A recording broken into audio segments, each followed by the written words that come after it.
जानना जरूरी है। अब आप सवाल करो कि आप वकील साहब क्या करें तो हम क्या जाने। आप कोई सवाल करो उससे कि हम क्या जाने, नहीं करेंगे। हम बोल दिया, आप आवाज नहीं उठा रहे हैं, वही आवाज की बात कर रहे हैं, कोई बोल नहीं रहा है। यानी कि ये सीखने पड़ेगा।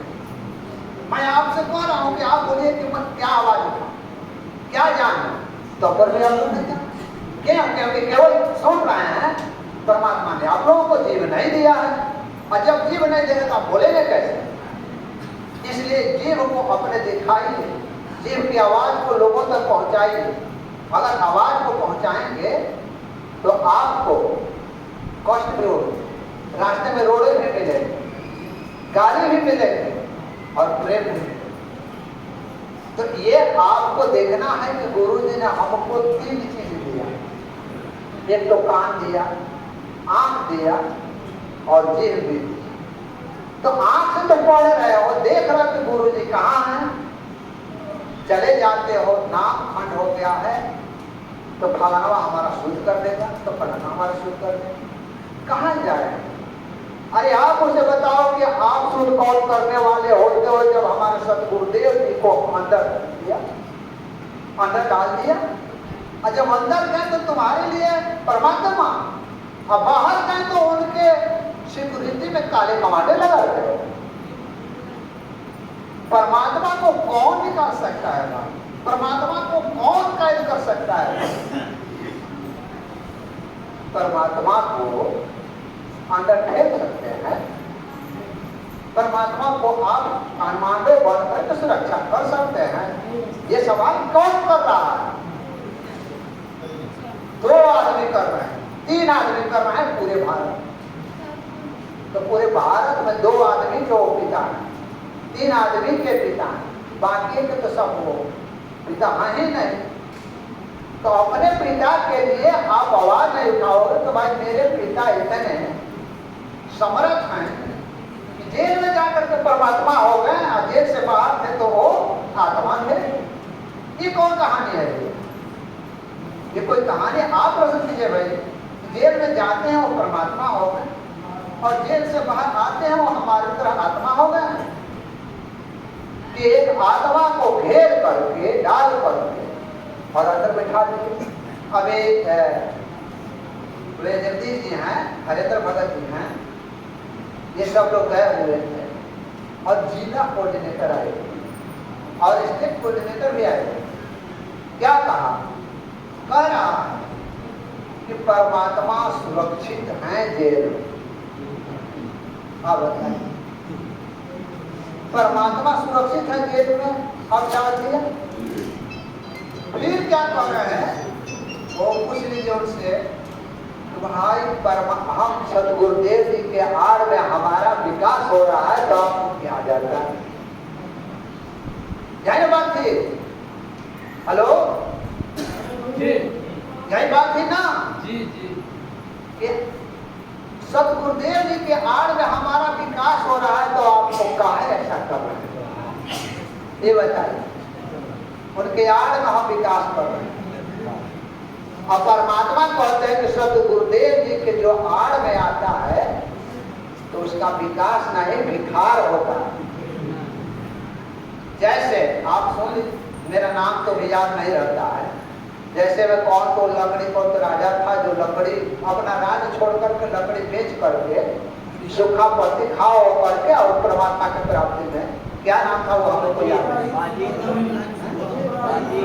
अब राय सुल्तान हुए। अब बताइए, ये जो धर्मदास जी थे कितने बीघे के ऊपर कष्टकार थे, सारा को छोड़ करके जा चले गए अपना गुना। वहीं देखिए गरीबदास जी के वो मतलब गरीबदास जी 1000 बीघे एकड़ या 1000 एकड़ वाले घर के बेटा थे और वो वहां घर दो करके छोड़ करके चले। तो परमात्मा तो गरीबी देते हैं और हम मंदिर को अमीरी देते हैं। बहुत से लोगों को सुना है कि हमारे पॉकेट में 1 पैसा नहीं, परमात्मा ने हमको इतना पैसा दे दिया। अरे परमात्मा पैसा नहीं देते हैं, परमात्मा आपको धन नहीं देते हैं, परमात्मा केवल 2 चीज देते हैं। परमात्मा क्या देते हैं? परमात्मा देंगे गरीबी और आधीनी। इन दोनों के अलावा किसी को मिला हो तो बता दीजिए। यहाँ पर क्या, अरे भाई मेरे पॉकेट में 5 रुपया था, 10 रुपया था, हमारे हरेंद्र भगत जी कल कह रहे थे, पता नहीं कहाँ से पैसा आ गया। ये मतलब बोल रहे हैं। तो परमात्मा, ये आप समझ लीजिए कि हमारे परमात्मा जब हमको पैसा देने लगे, नहीं, जब हम भूखे मरने लग जाते हैं तो हमको भोजन दे देते हैं, पैसा नहीं देते। जब वो पैसा देने लग जाएंगे, हमको पैसा देना है होता तो काहे के लिए कि हमको वहाँ सतलोक से सारा पैसा फेंक देते, जैसे लहतारा जब भंडारा दिए हुए थे उसी तरह से वहां से फेंक देते कि लोग खाते जाओ खाते जाओ। वो परमात्मा पैसा नहीं देते हैं, परमात्मा देते हैं क्या? गरीबी और अधीने। जब गरीबी और अधीने दे देंगे तो हमारे अंदर उस परमात्मा की प्राप्ति के लिए कसक आएगी, और जब कसक आएगी तो इस अंदर में वह सतगुरु को देखेंगे जरूर। और जब सतगुरु को देखेंगे तो अपने सतगुरु की सेवा में अपना सारा निछावर कर देंगे। लेकिन हम क्या फोटो में निछावर कर रहे हैं, हम क्या भोग में निछावर कर रहे हैं, हम क्या भंडारा में निछावर कर रहे हैं। अरे भंडारा क्या है? भंडारा यही कि भूखे को हम जाने देते हैं। हम इतना ही कर सकते हैं कि हमारे पास दाना है तो आपको दाना दे सकते हैं, हम आपके लिए पियाओ कहाँ से ला ले। लेकिन परमात्मा तो हमको इतना ही दिए हुए कि हम आपको दाना खिला सकें। अब मेरे दाना को नहीं खाएं और पियाओ खोजेंगे तो भाई मैं कहाँ से लाऊं? अच्छा, हमसे काहे मांगना करता है? आप उन्हीं से मांग लो, उन्हीं से मांगो जैसे वो मांगा था, जो किसान था वो मांगो। अब यहाँ छोड़ दीजिए, कहानी आगे बढ़ जाएगी तो परमात्मा कहते हैं ना, वहाँ चलोगे तो बहुत दूर जाएंगे। लेकिन आपने प्रसंग पर आते थे तो मैं प्रसंग पर आप लोगों से प्रश्न किया था कि आप लोग को क्या जानना है। आपको सवाल करने के बाद पर हम यहाँ, लेकिन क्या जानना है आप अभी सवाल करिए कि क्या आपको जानना है, या सब जानते हैं? यानी मैं समझूं कि सब लोग जानते हैं। बताइए क्या जानना है? क्या जानना है? जब सवाल नहीं करोगे तो मैं क्या जानूंगा कि आपको जानकारी है या नहीं है? तो ये मेरा कहने का मतलब है कि आपको जानना है, और जानने के लिए यहाँ पर बैठक हुई है आंदोलन, और आंदोलन के लिए हमें ये जानना है कि हमारे सतगुरुदेव जी के साथ में किसने दगाबाजी किया, किसने षड्यंत्र किया, वह षड्यंत्रकारी आज क्या कर रहा है, किस कारण से हमारे सतगुरुदेव जी आज तक कष्ट उठाते आ रहे हैं। कि दांत में दर्द होता है तो अपने भाई बहन बेटा बेटी माता पिता को तुरंत उठाकर हॉस्पिटल ले जाए, दवा करा करके बेटा का दर्द ठीक हो गया, बाप का दर्द ठीक हो गया, लौट आते। संत राम पाजी महाराज के दांत में ज्यों ही दर्द होता है तो उनको दर्द की दवा खाने के लिए आवेदन देना पड़ता है कि मेरे दांतों में दर्द हो रहा है। डॉक्टर को जेल के अंदर आने की इजाजत दी जाए। आप बताइए, वो तो पटिशन दिए, न्यायालय क्या करता है? बहुत तेज गति से करता है तो 2 दिन का टाइम कि सरकारी वकील या विपक्षी इस पर जवाब दो कि डॉक्टर को अंदर जाने दे और उनको ट्रीटमेंट के लिए। तो वो 2 दिन तो जवाब देने में लिया, जवाब दे दिया तो 4 दिन और ले लिया। अब लोग अभी याद है, बहुत कम दिन हुआ कि गुरु जी के दांत में दर्द हुआ तो 1 सप्ताह तक मरते रहे। उनके उस फोटो को जाकर के कम से कम देख करके तो दंडौत करें, क्या उनकी स्थिति है, हम इस पर आए। लेकिन वह 1 सप्ताह के बाद उनको ट्रीटमेंट के लिए डॉक्टर का अंदर जाने का आदेश हुआ। अंदर वो भी कैसे? डॉक्टर हमको रिपोर्ट दे कि आपके साथ कौन कौन स्टाफ जा रहा है। यहाँ के साथ एक हफ्ता हुआ, और आदेश भी हुआ तो डॉक्टर को अब रिपोर्ट देना है कोर्ट में कि आपके साथ कौन कौन स्टाफ हो रहा है।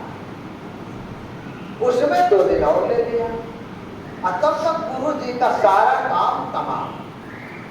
फिर दावा किस बात है? हम क्यों यहाँ भोग खा रहे हैं?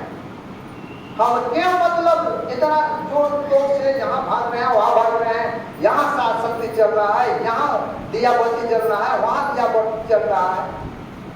और गुरु जी नाक का दर्द होता है तो 8 हफ्ता तक देखते हैं कि डॉक्टर आ गए। आप ये सोचे हैं कभी? इस बात को आप जिहाद नहीं छेड़ेंगे। जिहाद का मतलब लड़ाई हो नहीं, मांझन हो नहीं। जिहाद का मतलब ज्ञान से सत्य और हिंसा करा को अपनी आवाज को बुलंद नहीं करेंगे तो आपका सुनने वाला एक कुत्ता भी नहीं है। इसलिए आपको आवाज उठाने के लिए इलाज करने पड़ेंगे। ज्यादा सोचिए कि हमारे बच्चों का पिता माता बेटा बेटी बहन जो भी थोड़ी सी दर्द होती है तो हम हॉस्पिटल चले जाते हैं, और वो अखंड ब्रह्मांड के मालिक का तबीयत थोड़ी सी खराब होता है तो साथ में आइए क्या करते हैं? दर्द हुआ तो सतगुरुदेव जी तो लीला कर रहे हैं। अरे लीला लीला करते करते सब लोग चले जाएंगे तब जाकर के कहोगे कि हाँ चले हैं कि आज हैं तो क्यों नहीं आवाज उठा रहे हो? हम लीला नहीं देखना चाहते हैं, हम सतगुरुदेव जी को देखना चाहते हैं।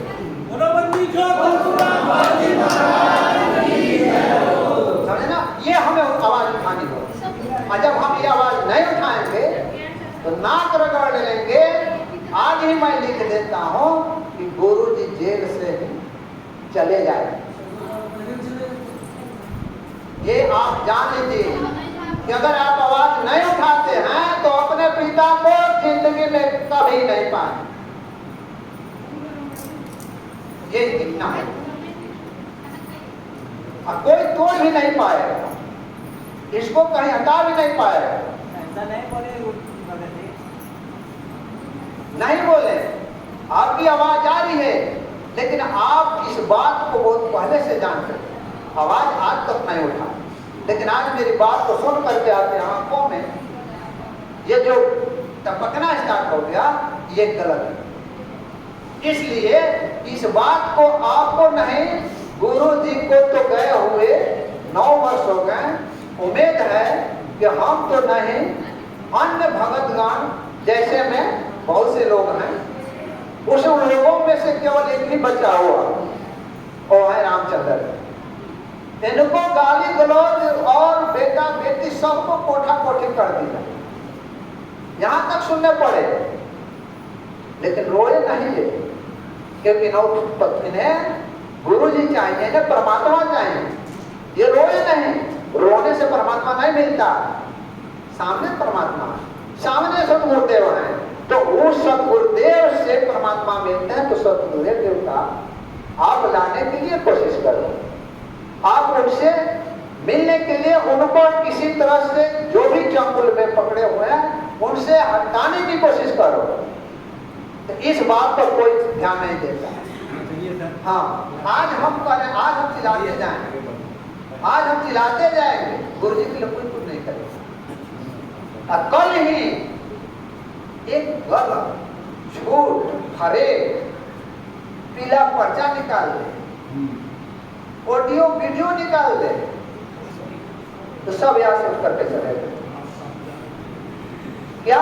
क्यों? क्योंकि आपके अंदर उस सतगुरुदेव के प्रति कोई भी थोड़ी सी भी, क्या बोलते हैं उसको, दया नहीं है। मरे तो मरे। इसीलिए गुरु ने कहा है कि नाम ले लिया, गुरु पढ़ो कुआं में, तो कुआं में तो है ही, हमें ढकले हुए हैं। हम आवाज नहीं उठाएंगे तो है वहां, हम आवाज उठाएंगे तब हमारी आवाज को सुनेंगे। अब कहते हैं हम कि नहीं, बहुत से लोग ऐसे भी कहते हैं कि अगर आप कार्य कर रहे हो लोग और इतना आसान नहीं है, वहां तक जाते जाते थक जाओ, गिर जाओगे और फिर लौट जाओगे। हम लौट दिए जाएंगे तो फिर हम थक गए, आप थक गए, जब हम लौटिए जाएंगे तो ये तो निश्चित है कि गुरु जी वहीं से चले जाएंगे, तो फिर किसका इंतजार कर रहे हैं? इंतजार किसका कर रहे हैं? लौट जाने दीजिए। एक कोई भगत गण है, नाम ये इनका नाम धर्मवीर भगत है, इनकी चर्चा हो रही थी। चर्चा में एक कहानी सुनाया, हम प्रभावित हो गए, बहुत काफी प्रभावित, अच्छा प्रभावित। लोग कह रहे हैं कि क्या करें क्या नहीं करें, कि आप आंदोलन कर रहे हैं। आंदोलन तो यहाँ किए 20-50 आए, धीरे धीरे वो हट जाए। मेरा काम है आंदोलन करने का, मेरा काम है आवाज उठाने का, मेरा काम है अपने सतगुरुदेव के प्रति सत्य को रखने का। तो मैं करता रहूंगा, चाहे थक जाऊं या मर जाऊं, लेकिन करता रहूंगा। आप करें या न करें, मैं अपने जागने के लिए ऐसा करते जाऊंगा। इसी पर इन्होंने एक कहानी सुनाया तो मुझे प्रभावित किया था, जैसे मैं आप लोगों को छोटी सी शब्दों में सुना देता हूं। मैनेजमेंट नामक एक जो आग है, ये मैनेजमेंट का आग है। मेरा कहने का मतलब मैं वो कंपेरिजन करके चल रहा हूं, आग और मैनेजमेंट कौन है, आरएसएस कौन है, ये आपको इस किताब से मिल जाएगी देखने को। तो मैनेजमेंट वही है जो आरएसएस समिति वही, दोनों। तो वे बातें आप लोग किताब में पढ़ लीजिएगा। लंबे समय लगाने के बाद में किताब को लिखने में हमें समय लगे हैं 8 माह, तो आपसे बातचीत और चर्चा करने में भी 8 माह लग जाएंगे। इसलिए मोटा मोटी उद्देश्य मैं बता देता हूँ, यहाँ वो किताब में आप पढ़ते जाएंगे। बहुत से भगत गण हैं जो इस किताब को लिखने के लिए विरोध किए थे, आज भी विरोध किया हूँ। अरे मूर्खों, मैं आवाज उठा रहा हूँ अपने जागने के लिए। मैं हर जगह दौड़ करके नहीं जाता। मैं हिमाचल प्रदेश जाऊं, मैं नेपाल जाऊं, मैं महाराष्ट्र जाऊं, मैं फलाना जगह जाऊं, कितने जगह जा करके आवाज उठाऊंगा और मेरा किताब चारों तरफ आवाज उठाएगा। इसलिए मैंने ये किताब को लिखा है। और ये मूर्ख लोग जितने लोग हैं कहते हैं, कौन आपको किताब कहा लिखने के लिए? अरे भाई, हम तुमसे पैसा मांग रहे हैं, न रुपया मांग रहे हैं, न तुम्हारे दिमाग को हम शेयर कर रहे हैं। मैं अपना सिर खपा रहा हूं, मैं अपना समय बर्बाद कर रहा हूं, मैं अपना जो है, जो भी पैसा है वह लगा रहा हूं। तो तेरा सिर दर्द क्यों हो रहा है? मैं तो ये कर रहा हूं कि यहाँ कितने दिनों के बाद आए, महीना दिन नोटिस डाले, तब आकर के यहाँ पर हम ये 100 लोगों के बीच चर्चा कर रहे हैं। मेरा किताब इस 100 लोगों के बीच अगर हाथ में जाए तो वो अपने जगह कितना दूर तक जाएगा। मेरा किताब आवाज उठाएगा, आप नहीं उठाएंगे। तो इसलिए हमने ये किताब लिखा है।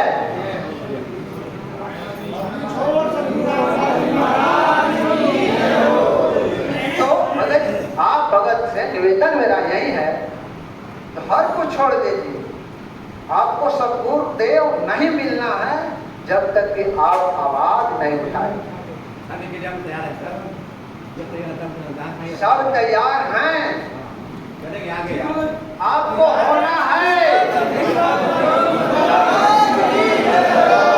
और मेरे लिए नहीं, आप अपने लिए, क्योंकि जो ही आप अपना आवाज उठाना चाहेंगे।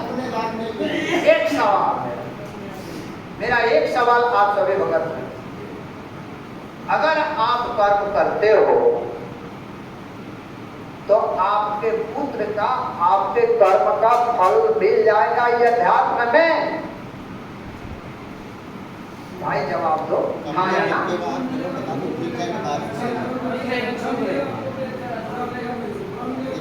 हम करेंगे आपका कर्म इस अध्यात्म में जो कर रहे हो, तो आपका किया हुआ कर्म का फल आपको मिलेगा या आपके बेटे को मिलेगा? मिलेगा। आप अपने लिए करो, अपने लिए आवाज उठाओ, अपने सदगुरु के लिए आवाज उठाओ, अपने बेटे के लिए नहीं, क्योंकि आपका कर्म किया हुआ आपके बेटे क्या, पत्नी, बेटा, बेटी, माता किसी को नहीं मिलता है। अध्यात्म में आपको आपका मिलेगा। कर्म आपके ही फल मिलेगा, चाहे ये फल त्रिपुटी पर जाकर के मिले, चाहे ये सतलोक में जाकर के मिले, या किसी लोक में जाकर के मिले। और दूसरी बात ये मिलेगा आपको। मैं कोई आपका, अपने भाई का, अपने बहन का, अपने माता का, अपने पिता का मैं गुरु नहीं हूँ। यहाँ ज्ञान बांटने नहीं आया हूँ, यहाँ मैं दीपक जलाने नहीं आया हूँ। अपने गुरुदेव के प्रति हुए अत्याचार और अन्याय के लिए आवाज उठाने आया हूँ।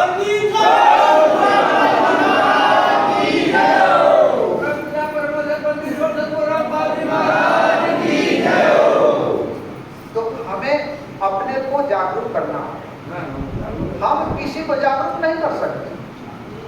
हम जिला के कितना जागरूक करेंगे? ये कहाँ है? यहाँ संख्या क्या है विश्व की? विश्व की संख्या 8 अरब। 8 अरब में छोड़िए 8 अरब, 8 अरब में अगर आप आवाज 60,000 तक कर देंगे तो गुरु जी बाहर आ जाएंगे।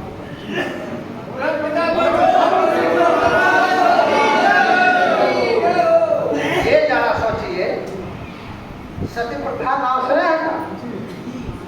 सती प्रथा जब चल रही थी तो उसका ये हुआ करता था, गांव समाज रीति रिवाज में है कि पति की मृत्यु जब हो जाती थी तो बेटी, बहन, माँ को जिंदा उसमें डाल दिया जाता था या खुदाना पड़ता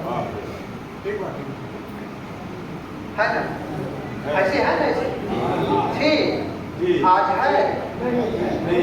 इसका आवाज किसने उठाया? किसने? वो 10 था, एक था, और एक उठाया तो आज क्या हुआ? समाज हुआ ना। हम आज आवाज उठाएंगे, नहीं रहेंगे, कल हमारे सतगुरुदेव जी जरूर रहेंगे, जरूर रहेंगे, जरूर रहेंगे। इसलिए हमें आवाज उठानी। इसके अलावे हमें तो सब परमात्मा भक्ति दे दी, हम तो धर्म कर रहे हैं। यहाँ भक्ति करके क्या करेंगे?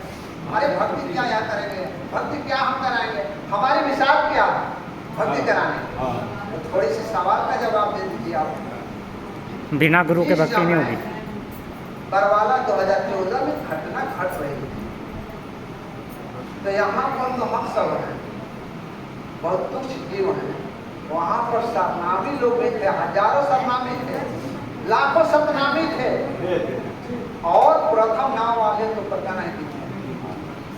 आदेश क्या हो रहा था गुरु जी का? आदेश यही हो रहा था कि अपनी भक्ति क्या करा दो, बढ़ा दो, वह परमात्मा रक्षा करेगा। और जितना ही भक्ति बढ़ाते गए, जितना ही भक्ति बढ़ाते गए, उतना ही काल का धक्का लगते गया। जितना ही बढ़ाते गए उतना ही धक्का लगते गए। भगत जी कौन भक्ति किया? भक्ति कौन सा काम आई? जब वहां परमात्मा है, वहां गुरु है, तो कोई भक्ति काम न लगी तो हम दो का जीव आदमी आपको क्या भक्ति करा देने की जरूरत कराएगा? ये मतलब हम लोगों को सोचना होगा। परमात्मा कहते हैं, सुने भी होंगे, अरे भक्ति भक्ति इसमें कोई नहीं करा रहा है। नहीं तो यहाँ तो गुरु करोड़ों लाखों में ये दास भक्ति कराएगा, आपने तो कहा है, मैं नहीं कर रहा। ये गुरु जी कह रहे थे भक्ति तो ये दास कराएगा, तो दास नहीं रहेगा तो भक्ति आप हम कैसे करेंगे? इसके लिए हमें आवाज उठाना है कि वो दास बिना गुरु के भक्ति, मैं भक्ति कराऊंगा, वो दास कहाँ है? वो दास को हम लाएंगे, उसके लिए कोशिश हम करेंगे। और कोशिश करना क्या? आवाज उठाना, दूसरे को बताना। आवाज उठाने का मतलब क्या है? आपको मतलब जागरूक है, आपको खुद जगना। ये हमारे मोहल्ला में आपके नेपाल के एक भाई हैं, ठक ठक करते चलते, ठक ठक भगत जी वो करते चलते हैं। वो क्या करते हैं, रात भर बेचारे चलते हैं और दंड पीटते चलते हैं। क्यों दंड पीटते चलते हैं? अरे भाई सो रहे हो ना, जागो, मैं जगा रहा हूं। अगर जागोगे नहीं, सचेत नहीं रहोगे तो तेरे घर में चोर। अब गुरु जी यही कह रहे थे तो भाई मैं तो आपको जगाने आया हूँ, मैं तो आपका चौकीदार हूँ, जगा रहा हूँ, जाग जाओ। तो हम लोग क्या किए कि चौकीदारे को साफ कर, ना चौकीदार रहेगा ना जगाएगा। और वहीं हम लोग चले गए। ठीक है, वो चौकीदार हो सकता है कि नेपाल वाला चोरी किया, वही तो वही परमात्मा को, अरे वो गलती कर दिया, जेल में डाल लिए, आराम से हो गए। सदगुरुदेव का आदेश आया, तेरे पास आ रहा है आदेश। हमें देखे हैं, तुम्हारे ही पीले पर्चे पर देखे हैं गुरु जी का आदेश, तो वो क्यों नहीं मानते हो? क्या आदेश देखे हैं? वो भी है मेरे पास कि गुरु जी का आदेश आया है कि जेल के जितने भी सेवादार,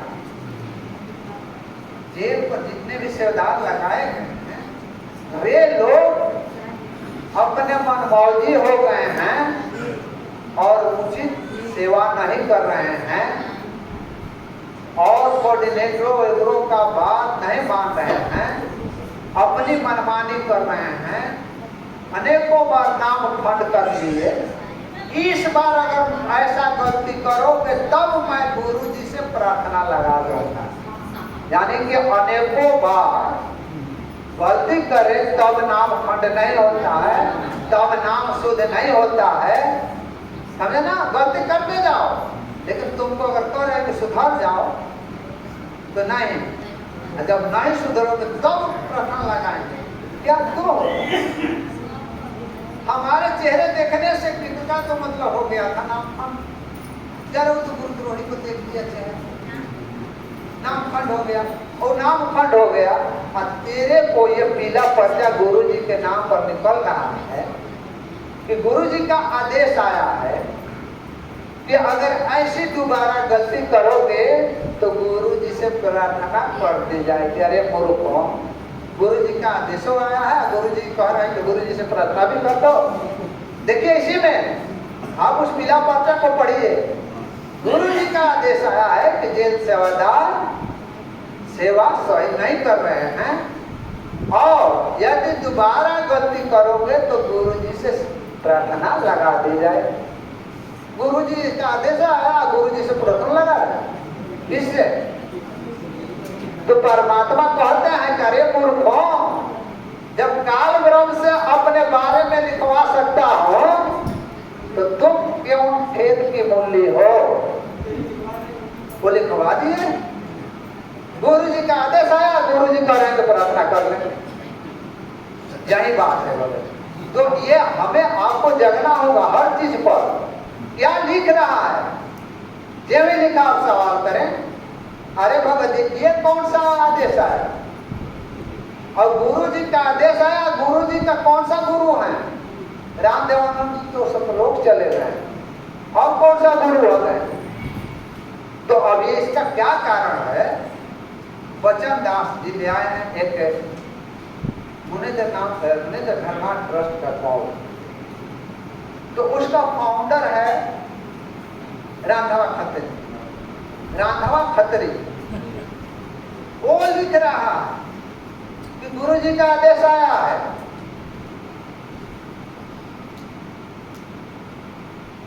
गुरु जी का आदेश आया, यहाँ तो लिख दिया, रटा हुआ है सब।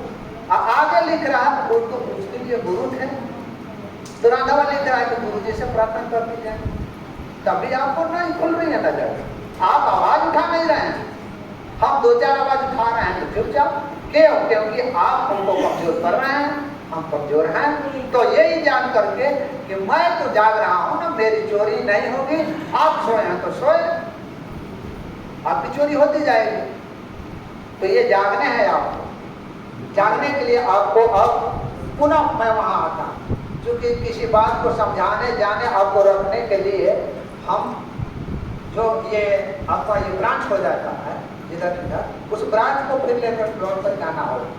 हमने आपसे प्रश्न किया था कि आपको आवाज उठाने के लिए जानना क्या है? आप बताइए क्या जानना है? अरे 9 बजे से स्टार्ट, सब लोग चिल्ला चिल्ला करके गायब हो गए।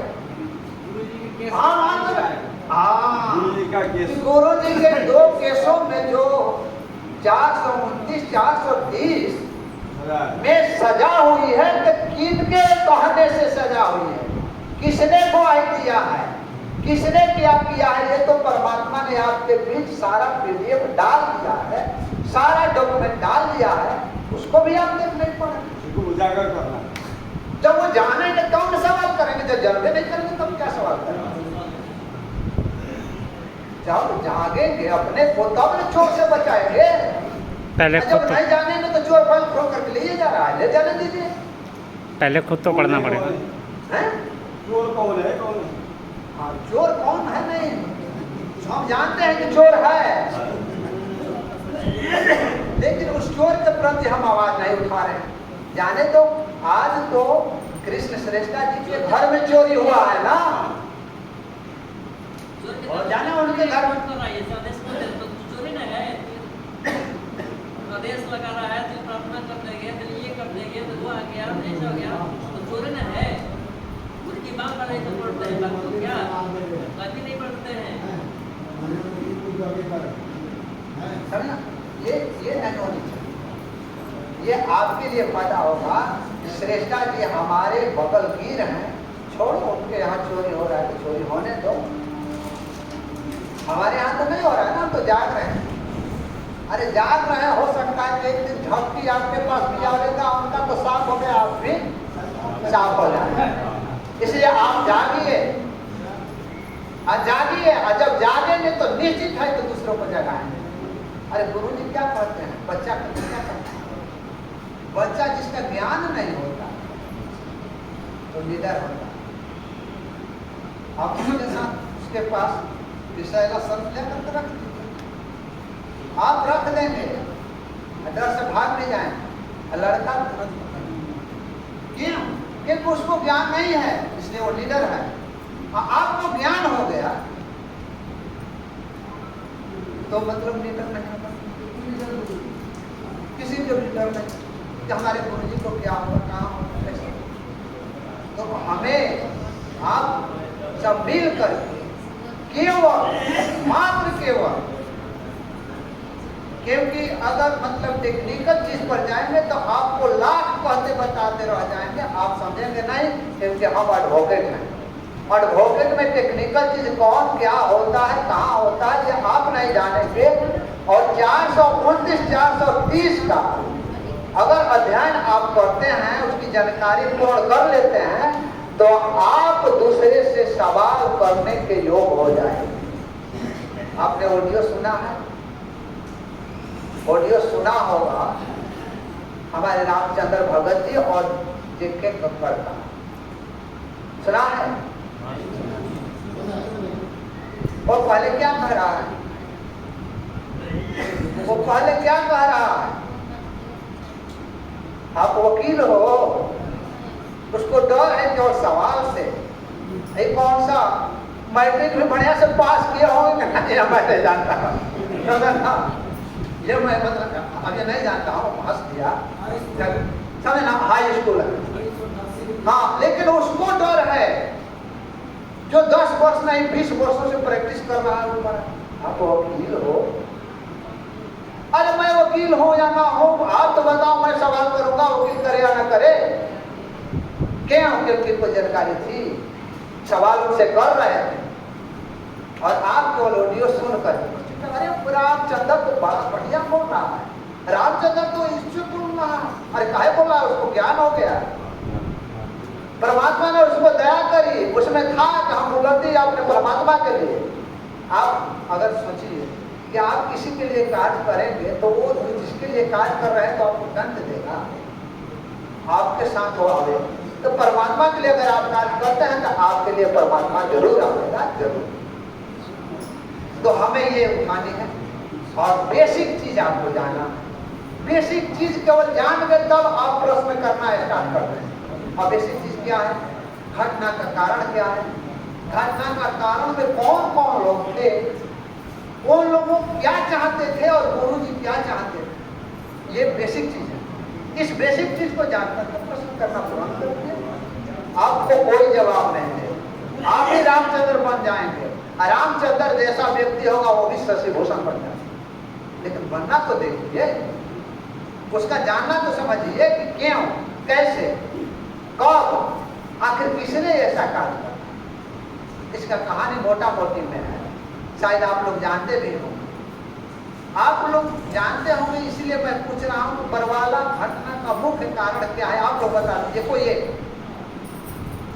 मुख्य कारण आप लोग जानते हैं कहां से प्रारंभ हुआ?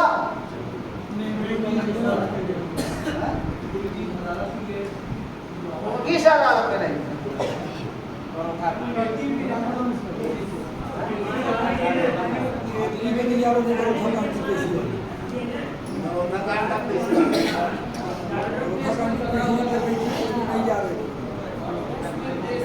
ये कारण ही नहीं है उसका, मूल कारण कुछ और है।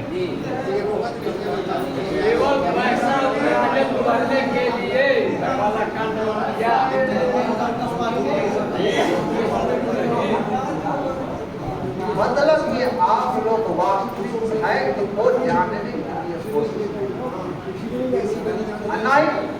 कोशिश नहीं करने के कारण आप अपने आप को बुलंद नहीं कर पाते हैं। वास्तविक कारण कुछ और था उसका।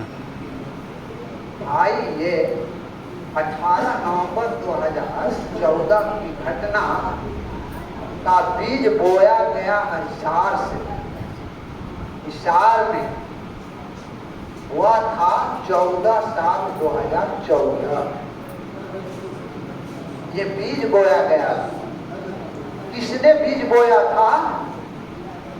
राष्ट्रीय समाज सेवा समिति। राष्ट्रीय समाज सेवा समिति का संचालक कौन था? राम कंवर ढाका। उसका सेक्रेटरी कौन था? बलवान, बलवंत नहीं बलवान। और उसका ये जनरल सेक्रेटरी थे, राष्ट्रीय जनरल सेक्रेटरी बलवान जी थे, और जितने भी थे वो असिस्टेंट सेक्रेटरी में थे, जैसे राज कपूर, राजेंद्र और मंडेसर। अब बाकी गुरु जी के जितने भी लड़के थे वो सब उप प्रधान थे, यानी उप अध्यक्ष, समझे ना। ये सारे ये लोग अपना कार्य करते गए। कार्य कहाँ से स्टार्ट हुआ, ये सारी बातें कहने पर बहुत लंबी हो, मौखिक रूप से आपको बता देता हूँ। संत रामपाल जी महाराज का प्रथम केस 2006 में ग्रोथा कांड घटने के पूर्व 1 माह पूर्व छुड़ानी कांड हुआ था। छुड़ानी कांड में गुरु जी नहीं थे, गुरु जी के सारे मौजूद वहां पहुंच गए, हक की बैठ लेकर के। परमात्मा बताते कि आप हक की बैठ लेकर के दूसरे के घर में घुसो, तो ये लोग गए हुए थे। उसमें गुरु जी का एक बहनोई हुआ था, बहनोई या भतीजा था, याद नहीं कर, कृष्ण नाम, बहनोई कृष्ण। वो वहां हॉकी बेद से लेकर के गए। गुरु जी बेचारे अपने आश्रम में, मारपीट हुआ, वगैरह हुआ, नाक भवन टूटी के सौदारी हुआ। 31 लोगों को उसमें FIR में नाम दिया गया, जिसमें गुरु जी भी फंसे। पहल का FIR गुरु जी का हुआ। अब गुरु जी निर्दोष आदमी, दूसरा लोग बचाए चलाए, तो गुरु जी को क्या हुआ? गुरु जी उसमें रिहाई हुए, और जो झगड़ा किया था उन 3 लोगों की सजा उसके साथ। तो फिर 1 महीने के बाद में करोता कांड हुआ। उसी करोता कांड में ये गुरु जी को, अब आप लोग क्या सोचिए, ये समझने की बात है। मैं हर बात को बताऊंगा तो नहीं समझ पाएंगे। आपको सोचने की, आपको उस पर विचार करने की जरूरत है कि जब कोर्ट गुरु जी को दिया है कि इस न्यायालय में प्रत्येक तिथि पर आपका उपस्थित होना अनिवार्य नहीं है, उसी समय आपको उपस्थित होना है जब ये न्यायालय आपको आदेश दे। तो फिर गुरु जी कहाँ अवमानना किए, कहाँ तिथि पेशी पर नहीं जाते थे। अरे उनको तो कोर्ट ने फ्री किया हुआ था, आदेश भी है। यहाँ आदेश की बात बता रहे हैं, आदेश से अलग नहीं जाऊंगा कि अकरौथा कांड में जो न्यायालय चल रहा था, न्यायालय ने गुरु जी को डिस्पेंस किया था कि आपको प्रत्येक तिथि पर उपस्थित नहीं होना है जब तक कि कोर्ट आपको बुलाए नहीं। तो उसी में हुआ क्या कि 2009 में झगड़ा झंझट हो गई। झगड़ा झंझट किसे हुई थी? 2009 का घटना मालूम है?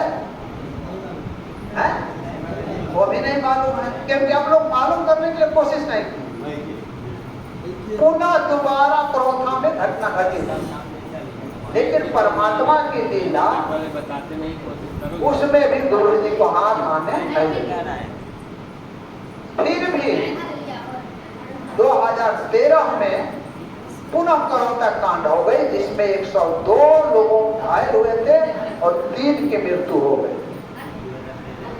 रजा देखिए, बहुत कोशिश किया कि गुरु जी उसी केस में फंस जाए, लेकिन परमात्मा वहां नहीं फंसे। 150 किलोमीटर की दूरी पर बरवाला में आश्रम में अपना सत्संग कर रहे थे, नहीं फंसे। इन लोगों को रहा नहीं गया, पुनः सारा षड्यंत्र करते गए। उस घटना को लेकर के, कौन घटना? 2013 वाली कोरोना कांड में घटना को लेकर के बड़े जैसे ये कौन है, श्री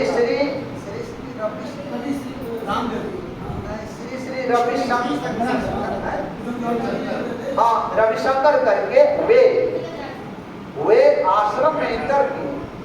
आश्रम से बात नहीं, हमको बात कुछ नहीं करनी है, तब पर बात गुरु जी तक नहीं जाने। विजय प्रकाश जो वहां का मंत्री था, उसमें कांग्रेस की थी, मंत्री था, वो आकर के कहा कि सारे बात हम सेटल कर देंगे, हमें गुरु जी से मिलना नहीं मिलने दिया। नहीं, उनसे नहीं मिलना, वो कंप्रोमाइज नहीं चाहते। अरे वो कंप्रोमाइज कहाँ नहीं चाहते? वो तो चाहते हैं कि मतलब तुम नहीं चाहता है कि कंप्रोमाइज नहीं हो, खुद खराबा बढ़े और ये किसी तरह से अंदर दे जाए, नहीं जाने दिए।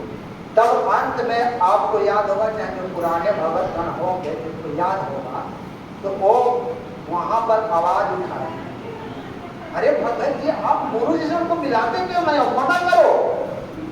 कंप्रोमाइज की बात मैं नहीं कर रहा हूँ, लेकिन वो आया है मिलने के लिए, गुरु जी से क्यों नहीं मिलाते हो? यही तो मालिक बन जाते हो। तब भगत गण के आवाज उठाने पर उनको कहा गया कि नहीं, गुरु जी से मिलाएंगे नहीं, आपके बात को गुरु जी तक पहुंचा।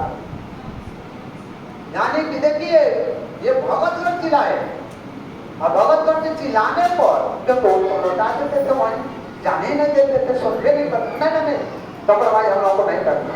कंप्रोमाइज किस बात में? वो लौट जाते थे।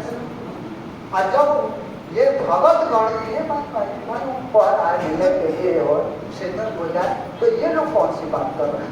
तो उसी में आवाज उठाए लोग, तो कहें कि ठीक है, गुरु जी का आदेश है, तुम उनको नहीं लाओ स्वयं। तो वहाँ स्वयं मिलने के लिए ये लोग गए। उसी समय आप जरा सोचिए कि गुरु जी कहते हैं कि देखो, अपने हृदय से जिस चीज को त्याग दिया उसको त्याग दो। मुझे खून खराबे से ऐसे आश्रम नहीं लेनी है, चौथा वाला जो 2 रात मेरा, तो मुझे ऐसे आश्रम खून खराबे से नहीं लेनी है। आइए वहां जाकर करिए, कंप्रोमाइज नहीं हो जाओ। कंप्रोमाइज नहीं हुआ, झगड़ा हुआ, सब कुछ हुआ, खून खराबा देख रहे हैं, आज तक खोल दे रहा हूं। तो ये आप अगर जानेंगे तभी सवाल करेंगे। वहां से ये हुआ, आने के बाद गुरु जी को जब यहाँ लेकर के आए, तो इनके तरफ से क्या हो गया कि भाई गुरु जी जो 13 में घंटक हुआ, तो वो कोई नहीं आया, जितने भी प्रतिनिधि आए सरकार का, वो तो सब लौट करके चले गए। तो कोर्ट सोचा कि क्यों ना हम कंप्रोमाइज के लिए इनको बुला ले, परोठा में उस केस के माध्यम से तो उन्होंने क्या किया कि जो इनको ये स्पेस मिला हुआ था कि प्रत्येक तिथि पर नहीं आना है, तो ये नियम है, कोर्ट का नियम है कि जब तक से उसको कैंसिल नहीं करता है तब तक से वो नोटिस भेजे रहते हैं। तो उसको कैंसिल करके उन्होंने कहा कि आप सतराम बाजी महाराज हिसार कोर्ट से मेरे समक्ष पेशी दर्ज करें थ्रू वीडियो कॉन्फ्रेंसिंग। तो सुरक्षा के लिए कहा, गुरु जी के मतलब फायदे के लिए कहा न्यायालय कि आपको मतलब ये वीडियो कॉन्फ्रेंसिंग के बाद से डायरेक्ट मैं बातचीत कर लूंगा, हो सकता है कि सेटलमेंट हो जाए। तो ये मतलब गुरु जी तो वहां गए, एक बात लग गई, इसकी भनक आरसे समिति की भनक हो गई। आरसे समिति वाले ने अपना उठाया, पूरे भारत और विश्व में फोन घुमा दिया। सतगुरुदेव जी का आदेश आया है, सब लोग रोहतक आओ हिसार चलो। और जब कैसे नहीं था तो पैसे पर हिसार पे आ जाने की जरूरत थी। उसमें कितने लोग गए होंगे, बगल में गए, अभी गए हैं, आप गए हैं, आप गए हैं हिसार? अरे घटना के पूर्व में गए हैं ना आप नहीं गए, आप बताइए। लेकिन बहुत से ऐसे लोग गए हैं जो मतलब हिसार में रात में जो पूरे शहर को और रोड को जाम कर दिया गया था।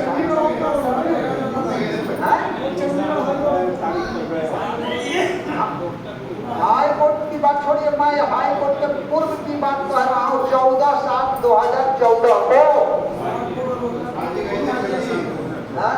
ये देखिए ये गए थे और हमारे ये रामचंद्र भगत जी भी गए हुए। ये वहां पर काले कमांडो वाले पूरे हाई जंप हिसार कोर्ट को किए हुए और ये कमांडो और अधिवक्ता से ये अपना परिचय पत्र मांग करके तब जाने देने लगे कोर्ट में। झगड़ा झंझट हुआ, मारपीट हुआ और वही मीटिंग से हाई कोर्ट में अवमानना का केस दायर हुआ। ये आपका 14 को घटना 21/7/2014 को बरवाला में अवमानना का केस, जिसका नंबर 12/2014 है, जिसमें नोटिस आया। नोटिस गुरुजी को मिली, गुरुजी ने 8/8 को अपीयर हुआ और 27/8/2018 को अपना जवाब दिया। और जवाब क्या देते हैं? ये जो काले कमांडो वाले जो मेरी सुरक्षा में चल रहे थे वो मेरे नहीं थे, वो राष्ट्रीय समाज सेवा समिति के थे और राष्ट्रीय समाज सेवा समिति का संचालक राम कंवर ढाका है। और ये बात जरूर है कि इस समिति में मेरे शिष्य जरूर हैं, लेकिन वे मेरे कंट्रोल से बाहर हैं। मैं उन लोगों पर कोई भी दबाव मेरा नहीं है, वे अपने स्तर से कार्य करते हैं। अब बोलिए, परमात्मा का ये शब्द गलत है कि सही है? ये लोग क्या किए, जब गुरु जी ने स्टेटमेंट दे दिया तो उस समय तक राम कंवर ढाका उस केस में मुदाले नहीं था, उसका नाम तक से नहीं था। तो न्यायालय देखा क्या रही स्टेटमेंट में तो आ गया कि राम कंवर ढाका और आरसे समिति का अध्यक्ष है, उस काले कमांडो उसके थे। तुरंत राम कंवर ढाका को उन्होंने नोटिस कर दिया कि आप भी उपस्थित हो जाए। तो वो डेट पड़ा था 24/9/2014। 24/9/2014 को हुआ क्या कि नोटिस गया आरसे समिति के अध्यक्ष को, ये पता चला ये तो हम ही लोग अपना ये सारे लोगों को ले लिया। चंडीगढ़ आओ, गुरु जी का पेशी है, तो सब लोग चंडीगढ़ चले गए और 17 सेक्टर में जा करके देखे लाखों से ऊपर अगर वहां पहुंचे थे और हाँ वहां जब पहुंचे पहुंचे तो आरएसएस समिति वाले क्या कर रहे हैं? ये भाई संत रामपाल जी महाराज का समिति नहीं है। संत रामपाल जी महाराज को निर्दोष साबित करना है और प्रशासन जो है उनको जुल्म ढा रहा है। इसलिए ये राष्ट्रीय समाज सेवा समिति उनके भगतों से बात किया, उनके मैनेजमेंट से बात किया और जब तैयार हुए तो हम सभी उनके काज के लिए आगे बढ़े हुए हैं। वो तो वहां फील्ड में कह रहे हैं। हमारे ऊपर भी काल के भ्रम का ये नशा जो होता है, भंग का नशा, शायद हो सकता है और सासाराम का भंग खा लिए होंगे, समझे ना। तो वहां इतना भूले पड़ते कि शब्द को भी हम लोग नहीं सुना। और जब ये हुआ, आज क्या हुआ, 24 तारीख को उसको हुआ तो ये कर दिया, चल दिया। और 24 तारीख को उसको राम कंवर ढाका के बारे में देखिए अब कहां से षड्यंत्र स्टार्ट। जब उसको लगा कि 24 तारीख को बना है तो उसने लोगों को बुलाना कह दिया और आप लोगों को लिखा। और चंडीगढ़ जो है ना, वो चंडीगढ़ में कितने मतलब बीजेपी हैं आप जानते हैं सब कोई?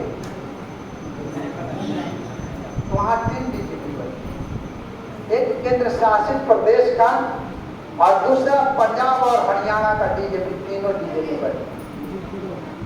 इन्होंने यानी राम कंवर ढाका आरएसएस समिति ने बाजाबता लेटर लिखा कि हम इस तारीख को आपके चंडीगढ़ में आते हैं, रोकना है तो हमें रोको। अब जरा देखिए कौन धमकी दे रहा है, कहां गुरु जी का फंसाने के लिए षड्यंत्र की जा रही है। और आपको बुला दिया, उनको कहा कि आरएसएस समिति आ रही है, इतने भक्तों का सदस्य यहाँ आ रहा है तो रोकना है तो रोक लो। और आपसे क्या कहा, यही आरएसएस समिति वहां तो प्रशासन को कह दिया कि मैं आ रहा हूँ, आरएसएस समिति आ रही है, आरएसएस समिति के सदस्य आ रहे हैं। और आपसे क्या कहा, गुरु जी बुलाए हैं पेशी पर, आप सभी लोग चंडीगढ़ पहुंचे, यहीं षड्यंत्र है, आप इसी को उजागर करना है आप। और सब कुछ लेटर वगैरह आदेश जो हो ना, जब जरूरत पड़े तब हमसे मांग लेना, लेकिन मैं व्हाट्सएप पर नहीं दूंगा। ये जज करके उसका विरोध करने वाले को दूंगा कि देखिए ये विरोध करने वाले हैं, उसी को दूंगा। जनरल नहीं दे दूंगा कि आप जहां नहीं है चले जाए और उसका डिफेंस लेते चले जाए, सब कुछ लेते चले जाए। तो ये मतलब है। तो वो क्या किया, वहां तो दे दिया, वो कौन, तीनों बीजेपी प्रशासन चिट्ठी लिख करके कोर्ट में डाल दिया। ये किस प्रकार की धमकी दी जा रही है चंडीगढ़ पुलिस प्रशासन को। हम लोगों के पास चुंगी भर क्या बोलते हैं, कांस्टेबल, क्योंकि कांस्टेबल से ये मॉब जो है कंट्रोल नहीं हो पाएगी।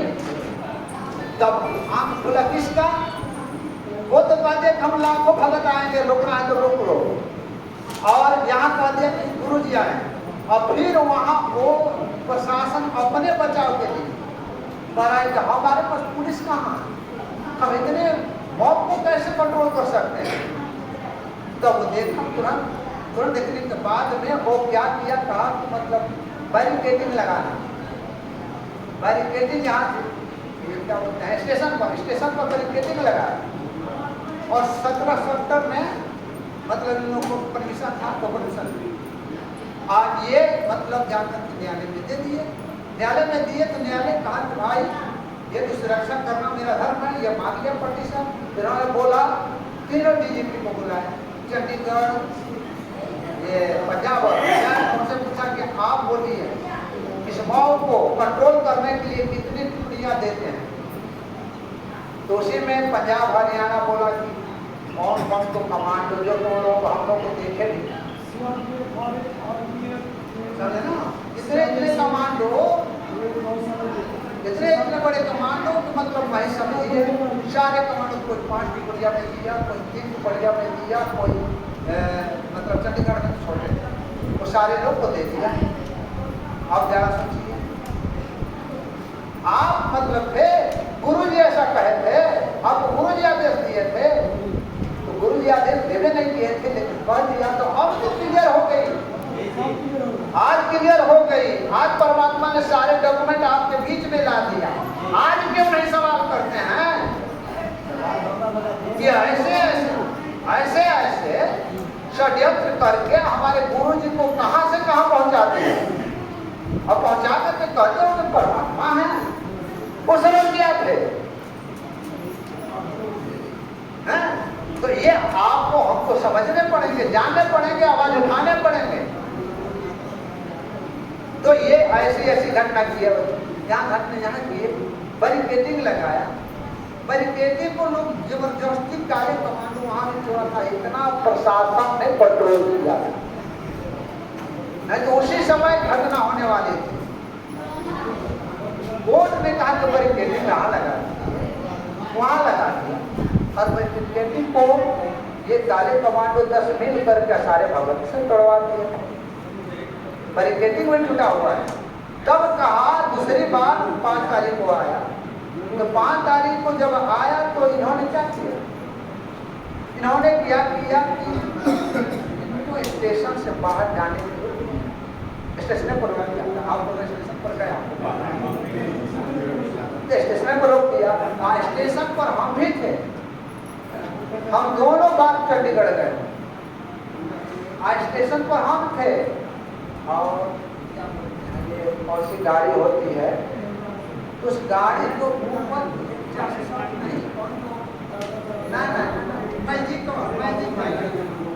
उसके छत पर खड़ा होकर के भाषणबाजी कर रहा है।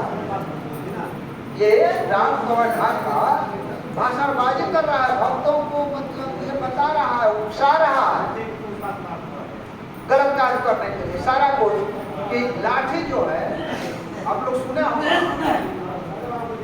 कि ये झंडा जो है, ये झंडा लगा, ये झंडा जो है, ये झंडा है, इसको पकड़ने झंडा डाल जाएगा। हाँ था ना, हाँ, लेकिन कल हमको पूछना ध्यान नहीं था, शब्दों को उनको पकड़ने का आज पकड़ना है, बोल रहे हैं, लेकिन ध्यान उस समय नहीं था कि तो हम भी भंग किए उन्हीं लोगों का भंग किए हुए। फिर भाई जिस झंडा को कह रहा हूँ पलटने को घंटा, तो पलटने आगे किया है यहाँ, और खड़ा होकर चुका रहा। और दूसरा कोई उन लोगों को रोक नहीं रहा। उसी रोज का 5 तारीख का आपको आदेश दिखाएंगे, हो सकता है भगत जी पढ़े भी होंगे, आदेश आपको दिखाएंगे। शाम को ढंगा वो बरवाला से पहुंचे चंडीगढ़ 5 तारीख को, और वह दे रहा है, वहां भाषण भी दे रहा है। कोई भगत उसको रोका नहीं था। न्यायालय में दे रहा है क्या कि मैं तो न्यायालय में यानी कोर्ट के समक्ष उपस्थित होना चाह रहा था, और बरवाला से चंडीगढ़ स्टेशन पर पहुंचा तो भक्तों ने, संत रामपाल जी महाराज के भक्तों ने जबरदस्ती मुझे रोक रखा।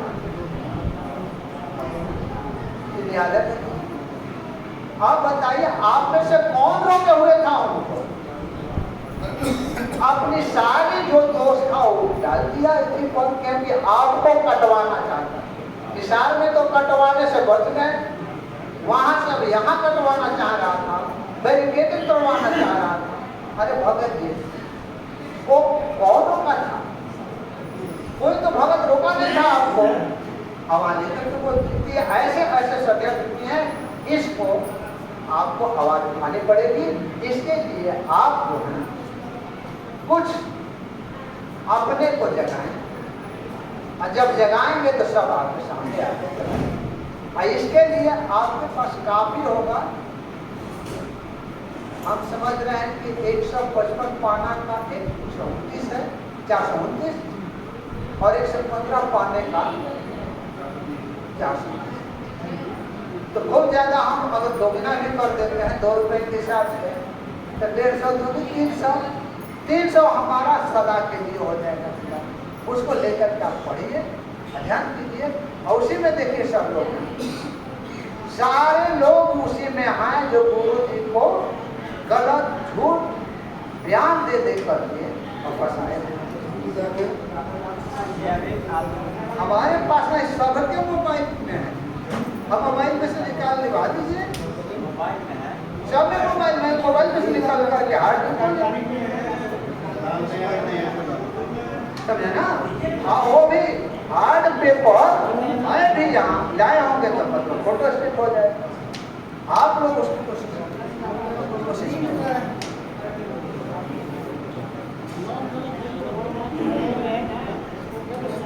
इतना ही मत समझिए, इन लोगों का षड्यंत्र में आप ये समझिए, मोटा मोटी सारे कर रहे हैं। अब मैं यहाँ आपको लॉ पढ़ाने नहीं आया हूँ, मैं आपको कानून बताने नहीं आया हूँ, मैं ये बताने आया हूँ कि गुरु जी के साथ कैसे कैसे षड्यंत्र किए। तो उसमें आप देखिए, गुरु जी के विरुद्ध में कुल 31 केस दायर, 31 31 केसेस में केवल 2 केस गुरु जी के शिष्य ही गुरु जी के विरुद्ध किए हुए थे,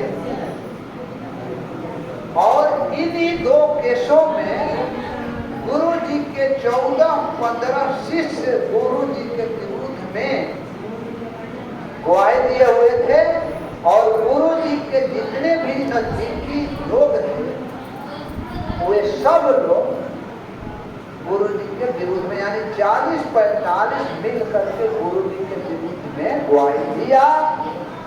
जितने भी घटनाएं हुई वह संत रामपाल महाराज के आदेश, उनके कहने पर, उनके द्वारा दिए गए आदेश पर हम लोगों ने मारपीट करके उनके कमरे के बगल में सामने वाले कमरे में ले जा करके बंद कर। मतलब ये कहने का मेरा मतलब, गुरु जी को किसने देखा था 7 से लेकर के 18 तक? हम ही गए थे, 5 को गए तो आज 6 से लौटने वहां चंडीगढ़ से, 7 को सोचे कि आशीर्वाद ले ले और अपने घर चलते बने बिहार।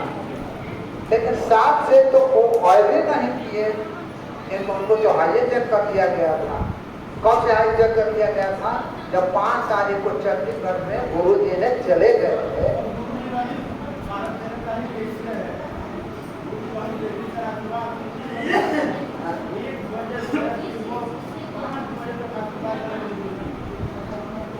पाँच 11 आप बात बोल रहे हैं, 5 नहीं, 4 तारीख नहीं था। आपको बता देते हैं, ये नहीं, ये बता देते हैं, चिट्ठी पढ़ा ना, ये जब चिट्ठी पढ़ा तो वो कोर्ट जो है पटिशन पढ़ा, पहले तो 5 तारीख को दिया था। आइए चंडीगढ़ चंडीगढ़ पुलिस प्रशासन ने पटिशन दिया तो उस समय 4 तारीख को डेट पड़ा, और उसी को ये लोग कह रहे थे कि देखो न्यायालय जो है ना वो उतना डेट दे करके इधर कर दिया। अरे उसमें डेट कहाँ पड़ा हुआ था? तो नया केस था, नया समस्या थी, नया के लिए डेट करा था।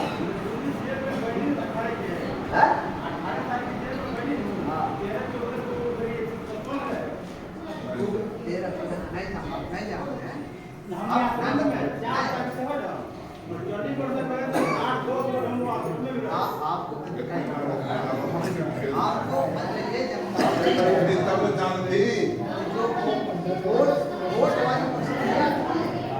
गुरु जी को सत्संग था 6, 7, 8, 9 तारीख को मेरा वापस टिकट था।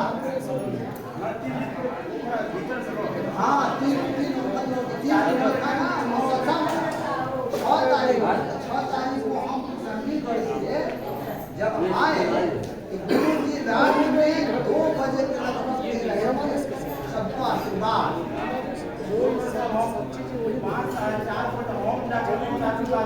हाँ, उस समय भी दे रहे हैं।